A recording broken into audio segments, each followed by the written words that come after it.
Hello, c'est Julie et on se retrouve pour la dernière vidéo de l'année. Les gars, vous vous rendez compte que demain on est en 2026 parce que moi j'arrive pas à m'en rendre compte. Je trouve que chaque année ça passe super vite et cette année ne fait pas exception parce que c'est passé beaucoup trop vite. Genre déjà j'arrive pas à me rendre compte que ça fait 6 mois que j'ai été à HC, que je me suis inscrite à HC Entrepreneur. Genre what, cette année je voulais faire une petite vidéo de mes in et de mes out pour 2026. I want you to show me how to get to know someone like you, someone like you. I want you to know me, 'cause I know then you'll see we can be true, we can be true. I want you to see what I see in us. En fait, souvent les gens ils font les résolutions, mais je trouve que souvent les résolutions elles ont un petit côté culpabilisant et que franchement on va pas se mentir les gars, mais personne ne fait ces résolutions, personne ne les tient et à la fin de l'année on se dit ah oui on reprend des résolutions, mais les in et les out c'est plutôt ce que je veux laisser on va dire en 2025 et ce que je veux amener avec moi en 2026. Et je trouve que c'est un peu plus doux et plus soft, donc j'ai mon petit thé avec la tasse de Innsbruck qui est incroyablement belle. Et c'est parti. Donc on va d'abord commencer par les out parce que c'est censé être plus négatif. Et puis les in. J'en ai pas trop mis, je me suis concentrée sur l'essentiel. Parce que de nouveau je trouve que si on en met genre une vingtaine, ça aura un côté contre-productif. Donc le premier out que j'aimerais bien laisser en 2025, c'est de vouloir tout contrôler. Parce que l'autre fois j'ai dit à ma psy, en fait je suis quelqu'un genre je vis constamment dans le futur ou à la limite dans le passé, mais pas dans le présent.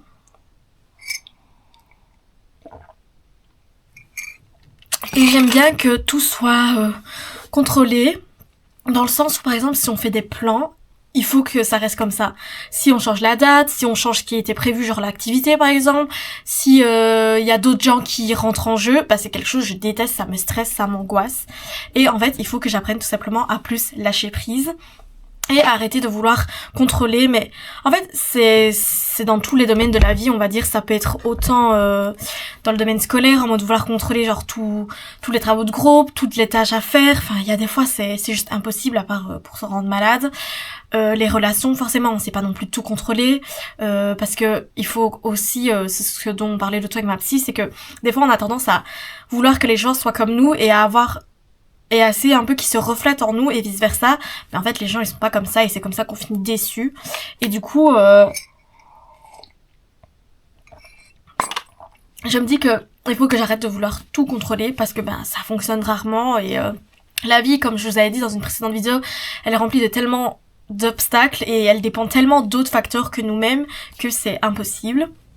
Et ça me fera du bien aussi de lâcher prise.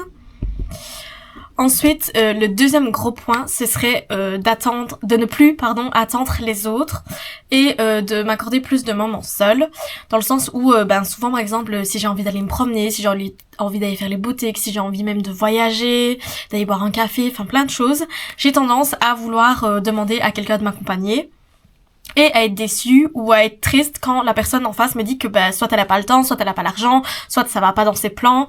Et du coup en fait je me dis que au lieu d'attendre que les autres ils acceptent et qu'ils m'accompagnent, en fait il faudrait tout simplement que je le fasse seule, parce que je me dis qu'il faut toujours se satisfaire de sa propre compagnie avant de celle des autres. C'est un peu comme l'amour, on dit qu'il faut s'aimer soi-même avant d'aimer les autres et d'être aimé. Là c'est pareil, en fait je me dis pourquoi est-ce que j'aurais besoin de quelqu'un d'autre alors que ma compagnie me suffit. Et du coup c'est vrai que des fois je fais un peu de shopping toute seule, des fois je vais aussi boire des cafés, mais il faudrait que ce soit dans tous les domaines, que ce soit le sport, le voyage. Par exemple, là, j'aimerais bien partir fin janvier. Je suis en train de demander à plein de personnes de m'accompagner, alors que je pourrais clairement partir toute seule et que je l'ai déjà fait en plus. Et qu'en plus, des fois, quand je pars avec des gens, finalement, je finis saoulée parce qu'en fait, les vacances, elles sont pas passées comme je l'aurais voulu. On revient dans le contrôle, on va dire. Et du coup, c'est le genre de plan où après, t'as même plus envie de voir la personne en face.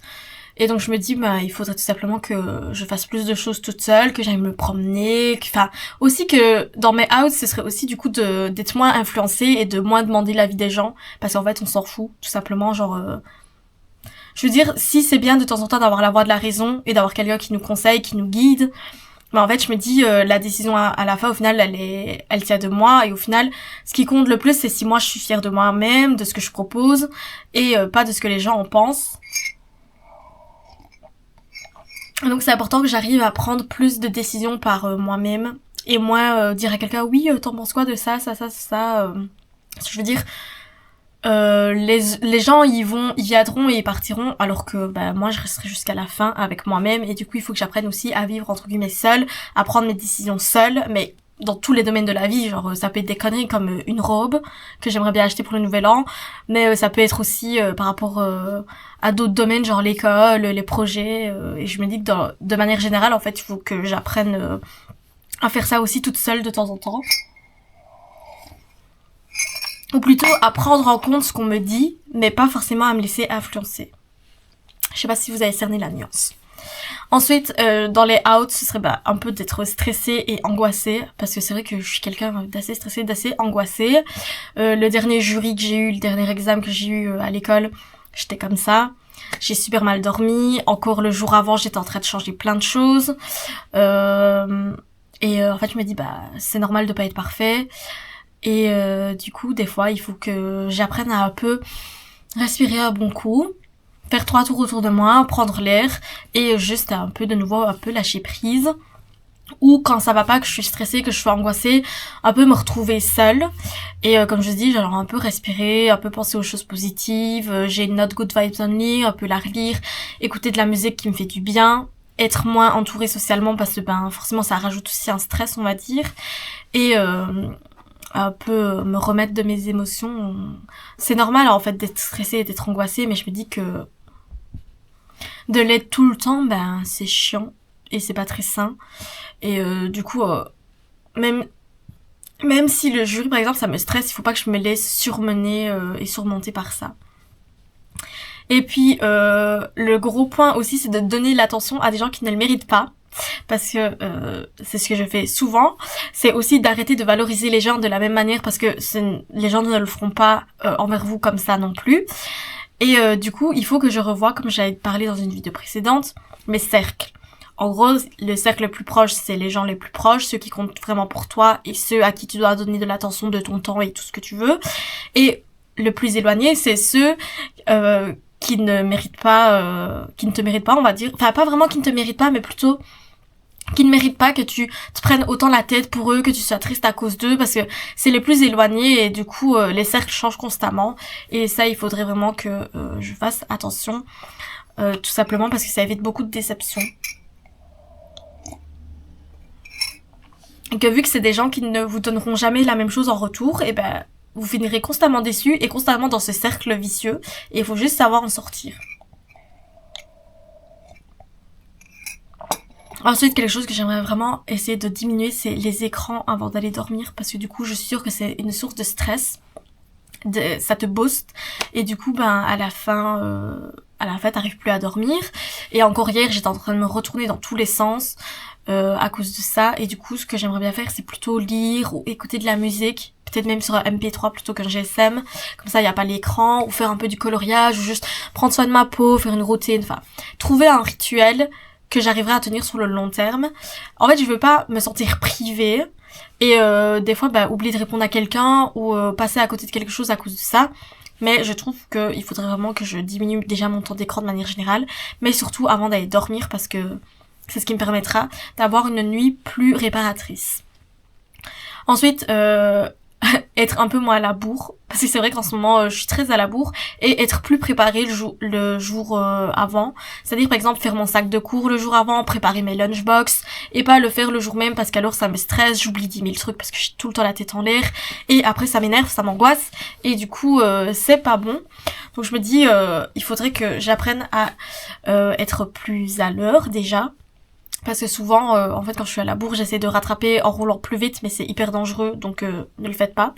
Et tout simplement, comme je dis, être plus préparée, parce que si je me lève un peu plus tôt, certes, je vais dormir moins, mais au moins, je serai un peu plus à l'aise. Et puis, par exemple, préparer ma tenue, comme ça, je réfléchis pas le jour même. Mon sac, comme ça m'angoisse pas, je sais qu'il y a tout dedans.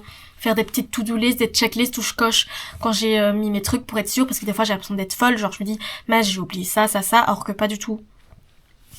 Et aussi, le dernier point dans mes outs, c'est de dire oui à tout. C'était ce que j'avais parlé dans ma vidéo avec ce que la psy m'a appris. C'est d'arrêter de me sacrifier à la place des autres. Parce que je me dis, on doit tous être un peu égoïstes pour son propre bien. Et que ce soit au travail surtout, mais également dans la vie de tous les jours, il faut arrêter de dire oui. Parce que les gens, ils vont en abuser. En mode tout le temps à courir quand on a besoin de vous. Non, c'est pas bon. Parce que au moment où vous aurez besoin des gens, ils seront pas forcément là et vous pouvez même pas leur en vouloir parce qu'on ne peut pas faire un truc en attendant en retour. Mais du coup, il faut apprendre des fois à plus dire non, à plus dire écoute, je vais réfléchir. Là pour le moment, je ne sais pas, mais ne pas faire trop d'ouverture. Mais ça c'est de nouveau en cours dans tous les domaines de la vie, que ce soit dans le taf, dans le monde du travail, ne pas accepter tout ce que vos collègues demandent que vous fassiez, également au niveau des sorties. Des fois ça fait du bien aussi de dire non à une sortie parce qu'on a besoin de se recentrer un peu sur soi-même. Et maintenant on va partir dans les in. Ce que je veux ramener en 2026. Alors ma psy m'a dit qu'il fallait que j'apprenne à être plus tolérante avec les autres, dans le sens où il fallait que je respecte un peu plus les courbes émotionnelles des gens qui m'entourent pour éviter les déceptions, parce que vu qu'on ne fonctionne pas de la même manière, qu'on ne réfléchit pas de la même manière, on n'a pas la même personnalité, on n'a pas la même âme, on va dire, et ça crée des fois des petits désaccords. Et des fois, elle m'a dit qu'il fallait plus un peu accepter comment ils étaient et ne pas s'attendre à ce qu'ils soient comme moi ou à ce qu'ils réagissent de la même manière que moi. Donc c'est à la fois envers les autres, mais aussi envers moi-même, accepter des fois que je ne peux pas tout contrôler, que je ne suis pas parfaite, que y a des défauts, qu'il y a des obstacles, et aussi des fois être plus tolérante envers moi-même et ne pas vouloir tout le temps être hyper perfectionniste,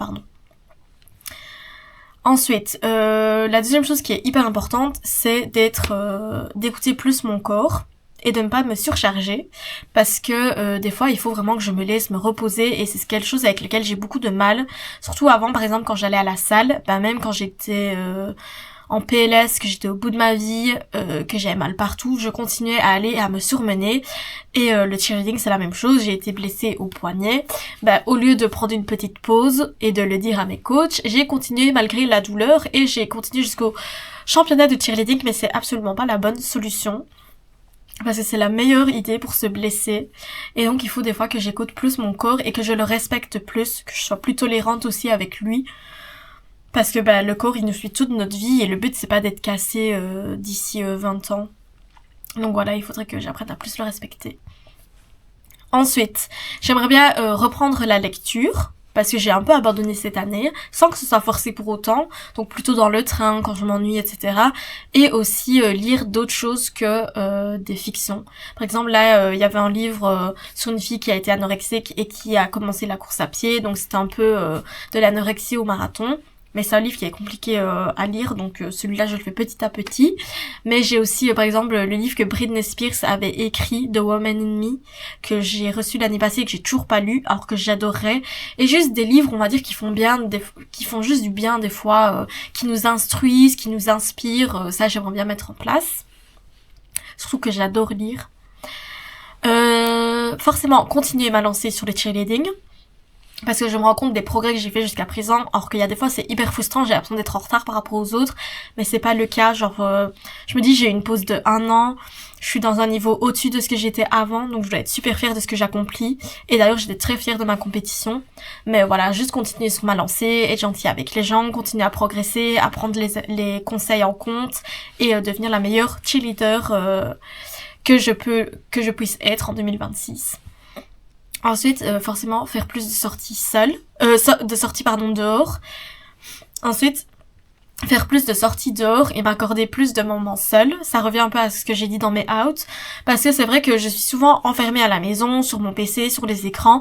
Et il faudrait que j'essaye de m'accorder un peu plus de balades ou, je sais pas moi, aller visiter un magasin dehors, aller boire un café, aller se promener, parce que ça fait du bien. Ma psy m'avait dit que de voir du vert, par exemple, autour de nous, ça fait du bien. C'est prouvé.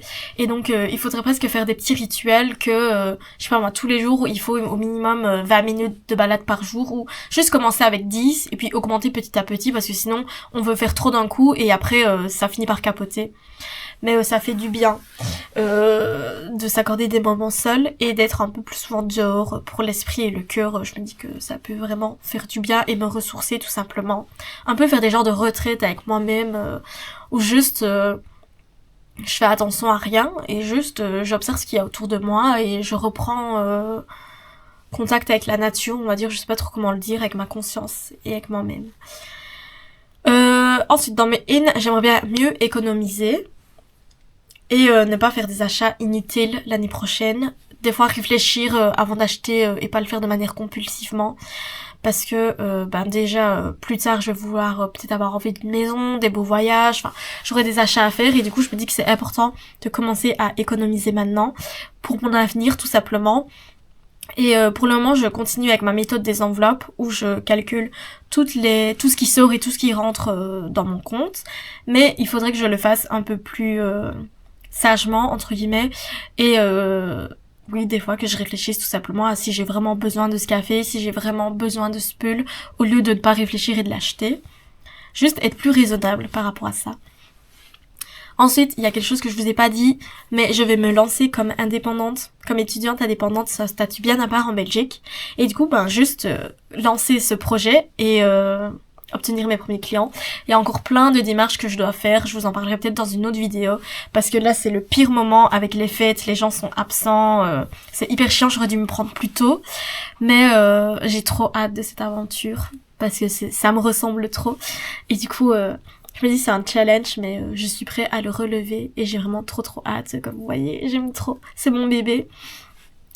Faire des tri dans mes armoires, parce que mes armoires sont remplies, que ce soit côté vêtements, côté make-up, côté bureau ou de l'autre côté de mon armoire. Du coup, il faudrait que je fasse un peu un tri, que je me débarrasse vraiment de ce dont j'ai plus besoin pour pouvoir ranger le reste et peut-être donner ou vendre certains trucs. Ensuite, j'aimerais bien forcément améliorer ma relation avec la nourriture et mon corps, mais ça, je sais que c'est hyper compliqué, mais juste aussi continuer à m'élever et à m'épanouir mentalement et psychologiquement, c'est-à-dire continuer à aller chez la psy quand je reçois le besoin, m'accorder des moments de bien-être aussi, j'aimerais bien par exemple des petits massages, des petits spas, des petits soins, juste un moment où je me fais du bien, que ce soit pour mon esprit ou mon cœur ou mon corps, et forcément avoir une relation un peu moins catastrophique, mais ça de nouveau c'est petit à petit, donc je le mets pas de côté à fond, mais je le garde, mais doucement on va dire. Et le dernier point que j'aimerais continuer, c'est de m'affirmer et de toujours oser poser mes limites et dire quand ça ne va pas et dire quand ce n'est pas acceptable, que exprimer mes sentiments, mes émotions, etc. Ne plus avoir peur, parce que je me dis que à 23 ans, je suis majeure, je suis vaccinée, c'est totalement normal en fait. Et je me dis que si les autres ne sont pas le prêt à l'entendre, c'est pas mon problème, c'est le leur, c'est eux qui doivent se soigner et c'est eux qui doivent s'élever, mais pas moi. Et donc je me dis continuer à poser mes limites, mon cadre, mes barrières, ne plus accepter quand les gens justement dépassent ces limites et comme je dis, juste continuer à affirmer la personne que je suis et à rester alignée avec mes valeurs. Donc c'était le dernier in. Je pense que c'est important. En fait, je me dis, en 2026, j'ai juste envie de glow up encore plus et de devenir encore une meilleure version que cette année. Et je sais que je suis sur la bonne voie parce que ça va beaucoup mieux. Donc j'espère que vous aurez apprécié la vidéo. Dites-moi si dans les commentaires vos in et vos out, si vous en faites pas, si vous préférez faire les résolutions et si oui, ce que c'est. Et on se reverra dans une prochaine vidéo en 2026.